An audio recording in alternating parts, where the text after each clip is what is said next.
Goedemorgen iedereen en welkom voor een nieuw interview in de reeks Runner-Up Talk.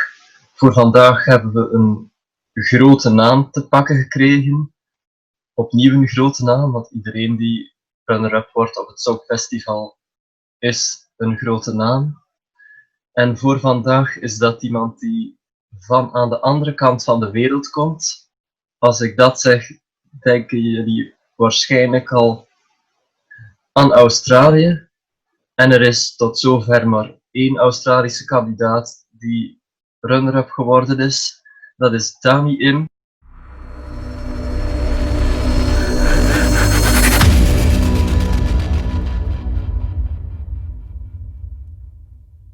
It isn't that long ago, only 4 years, so I guess you still remember everything. But to go back to the beginning, when did you first hear about the Eurovision Song Contest? I think the first I heard of that, the competition or the contest, was when I was around 13 or 14, and I think it was when I went over to a friend's house for a sleepover party, and she was watching these performances on television with lots of weird costumes and people just singing, and some of them seemed like they were from a different era. There were just a lot of different stage designs and pyrotechniques and everything. So it was really interesting. And as a kid, I remember going, wow, what is that? And she told me that it's Eurovision. And then I became very curious as to what that was. And I guess, when I was watching that with my friends, I never would have imagined that I could be going into that show someday. Yeah. And you immediately loved Eurovision, or it had to grow? I think it was a little bit strange at the start, I have to say, because it was like, whoa, it was really different to other types of music shows that I was used to seeing. In Australia, I think the music scene's very much a lot more macho, or there's a lot of American pop music that we were getting here. But I think Eurovision was completely different, and it grew on me, and I think I became very curious because everybody seemed to be really unique and different to anything else that was happening in the world, which I actually really loved. And was it also back then you realized you would like to take part one day? No, I didn't think that at all, because at the time we knew that it was a European thing. So for Australians, we were just down here as spectators, and when we started to participate, it was like, oh my gosh, like it was the biggest excitement for us to be invited to be part of that we've been loving for so many years. And was 2015 when Guy Sebastian was the first participant for Australia that you decided you wanted to take part, or did they propose to you in 2016? Yeah, so when Guy went, I guess that kind of put that seed into me, that it was a possibility that me as an Australian I have the chance to be part of Eurovision. That's when I started to sort of think about that and almost dream of that happening to me. And it did indeed happen the year after, and I was just very it was I couldn't believe it, to be honest, like that I was able to represent Australia at Eurovision. That whole thing, it took a while to for me to absorb and believe. Yeah. And was Sound of Silence somewhere in a drawer and you thought that would be perfect to propose to SBS? No, it wasn't quite like that. It was more like I was chosen to represent Australia, and I had to present them with a song. And Sound of Silence came about. It was written by DNA, who I've worked with before many times over the years. So I knew that they were going to, they would know what I can do. And so Sound of Silence was written just for that Eurovision Song Contest in mind. So there were no bunch of songs you could choose from. It was one No. specifically written.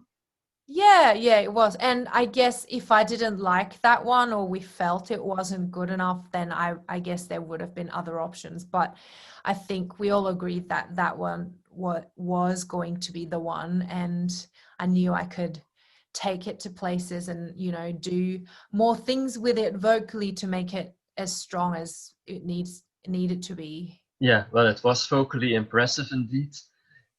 If I can be subjective as a journalist, it was my favorite in 2016. Oh, thank you. That's nice. And it seems a lot of people love the song because you ended up second.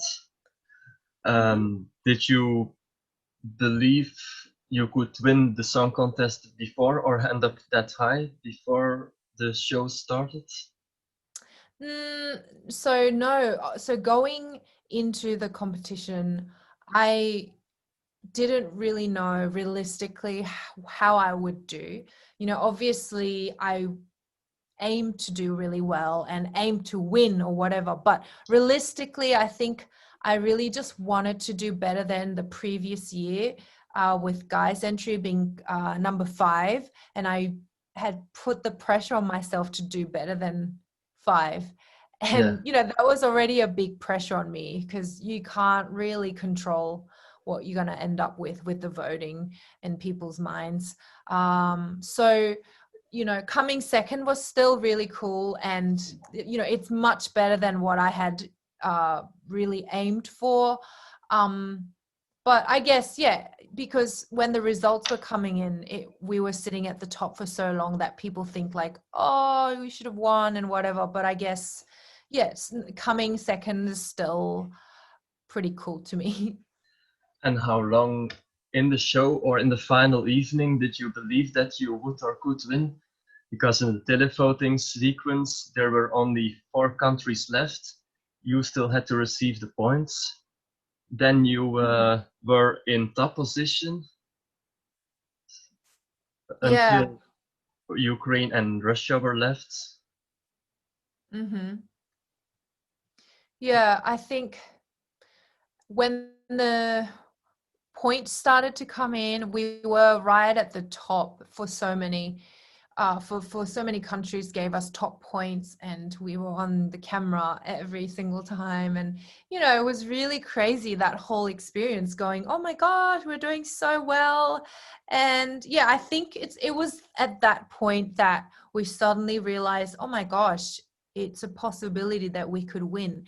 And I think my team, the whole like delegation from Australia, started to get really nervous and a bit panicked, because no one had really prepared for that, the event of us winning. I guess, yeah, we thought, you know, I would do well, but not that well. So everyone started panicking, and then in the end, you know, with the televotes coming in, we came down to number 2. But yeah, I think that was pretty crazy, the way that all happened. And you announced earlier this year that normally you would have taken part in the Australian national final for 2021. Now that will be 22. Would you like to go back to Eurovision because you love it so much, or because after 2016 you were so close to winning and believe you can win? I think it's a combination of a few different things, you know, because I said one of the reasons would be if an Olympian got a silver medal, they would definitely go back to get the gold again.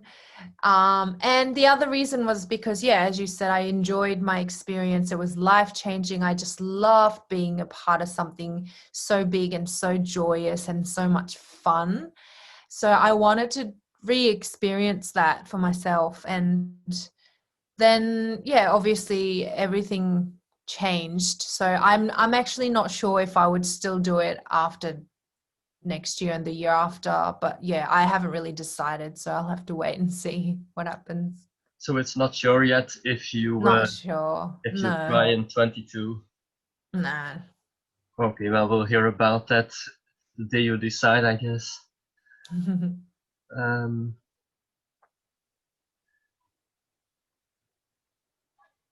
so as the only non-European country in the competition, how did that feel?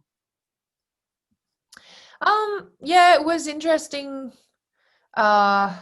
being there, and I guess Australia, just we have loved Eurovision for so many years, so being there was real surreal. To just being part of that was really special. Yeah, we did get some questions from the press like, oh, why is Australia part of Eurovision and all of that, but with all that, even though those questions kept coming, like I was just happy to have been invited and take part in it, because yeah, like there's nothing else like that in the world, where you can have your music being played for so many different countries, and everybody's just, there's no other audiences that are that enthusiastic, I don't think, for any other event in the world. So that in itself is so special. To just come back to the previous question, I'm thinking about something now. What will it depend on if you decide to try for 22, the song or just the way you feel, or if you think you have a good song in the drawer that you think, let's go for it? I think for me at the moment, it's more like it's too far away to plan, because yeah, when I thought that I was doing it next year, I actually had plans leading up to then to do things this year, and then to tour next year, and then tour in Europe, and it was like a planned out thing. Whereas now that's gone, like washed away.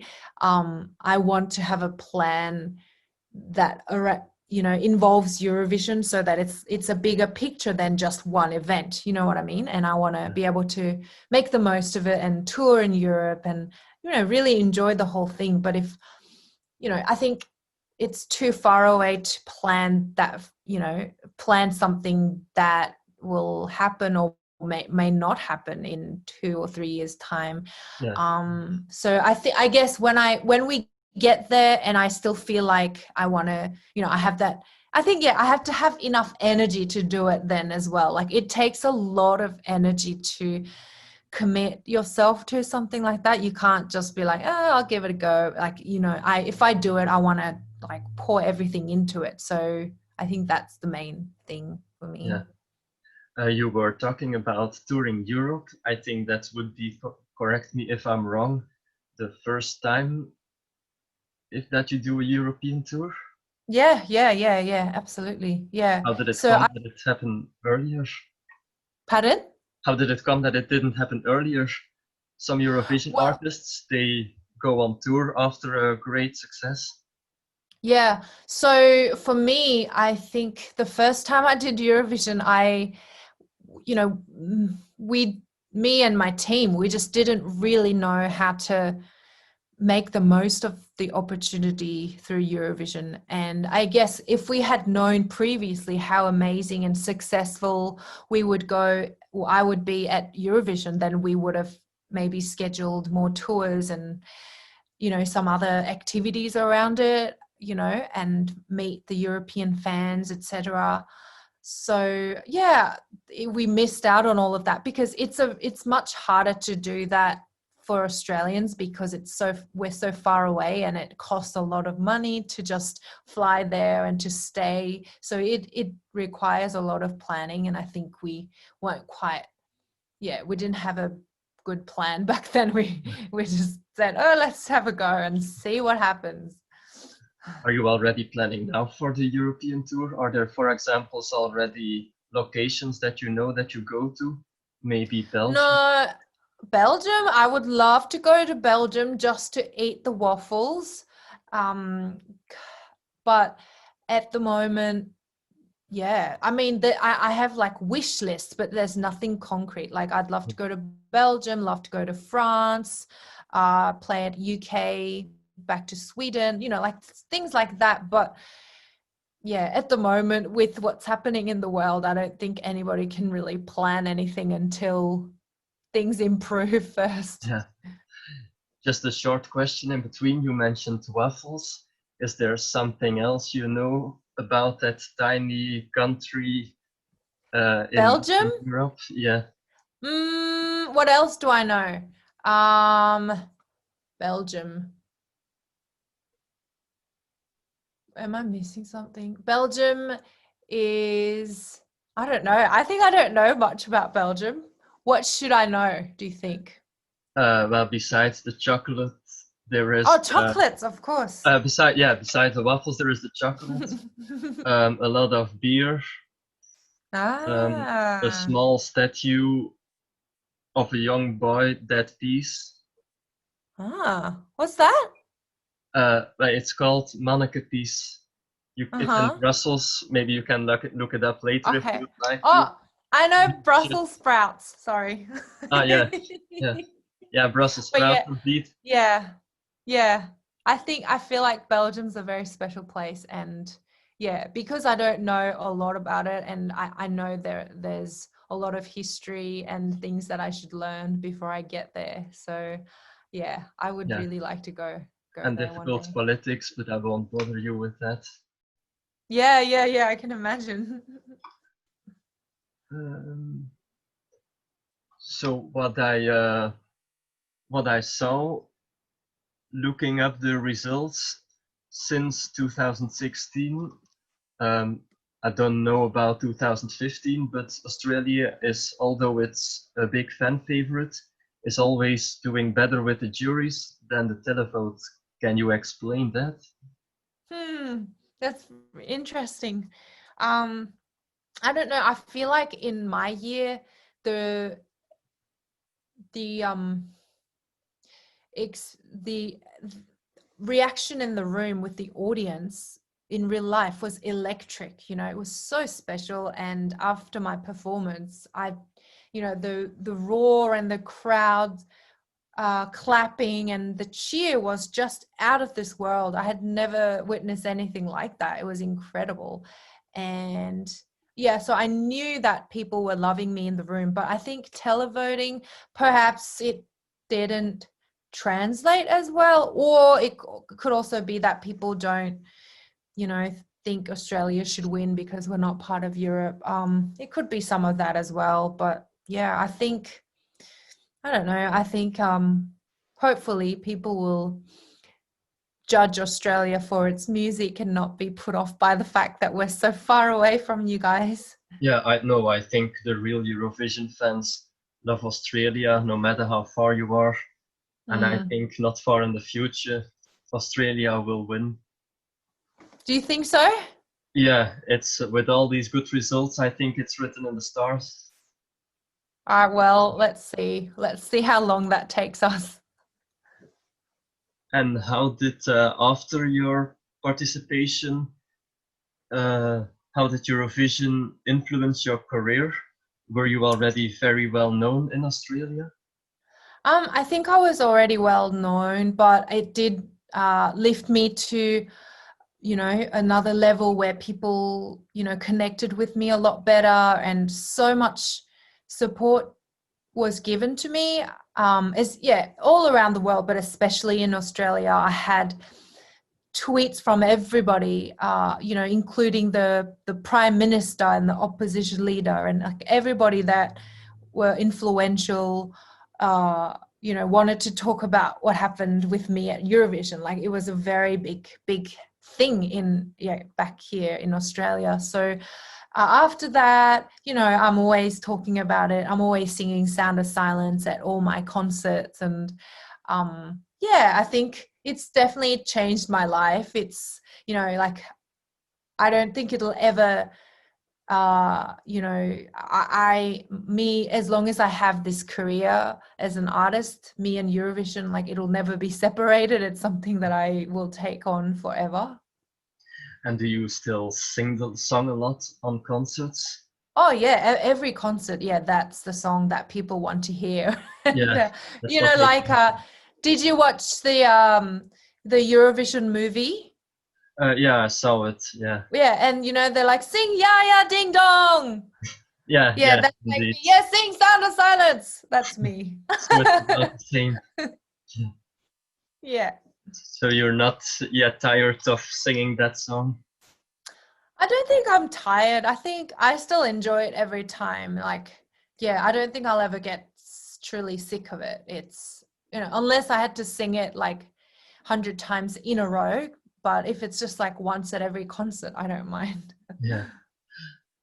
Um, well, you have South Korean roots. Is Mhm. Eurovision big there? Is it known there? I think Eurovision was known more in the past, you know, like in the 70s and 80s, you know, like ABBA and, you know, back those things back then. But I think they stopped showing it in Korea a long time ago. So they didn't really know. And actually they couldn't even watch my performance on YouTube because they've geo-blocked it. So Yeah. it's very unfortunate. Yeah, the geo-blocking, that's so they can't watch your performance there. No, no. We still showed it, you know, when I was doing promo there on the TV shows, but they hadn't seen it. They can't just look it up and watch it. So And you it's a tour a shame. lot in South Korea as well on. Yeah, I'd go there probably once a year or so. And yeah, I was planning to go back this year and do a proper tour and more festivals and that. But yeah, things, you know, borders shut. So that will happen another time.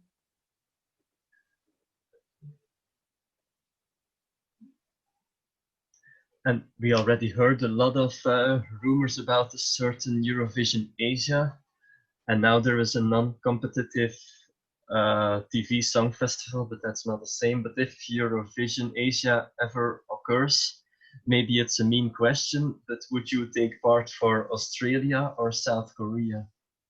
Ha! I think, to be honest, I don't think I will enter because I did the real original Eurovision and I think I'm going to stick with that. Yeah, Um, yeah, I think but I might, you know, I'd love to see it happen so I can see who's better and then I'll cheer for whoever's better.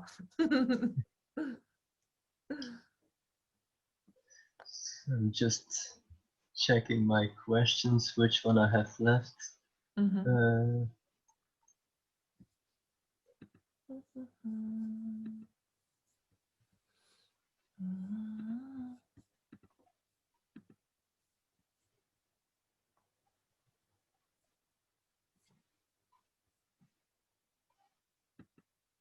so maybe a question about your new song, The Paper Mhm. Dragon, that Mhm. was meant to be for Eurovision Mhm. 2021.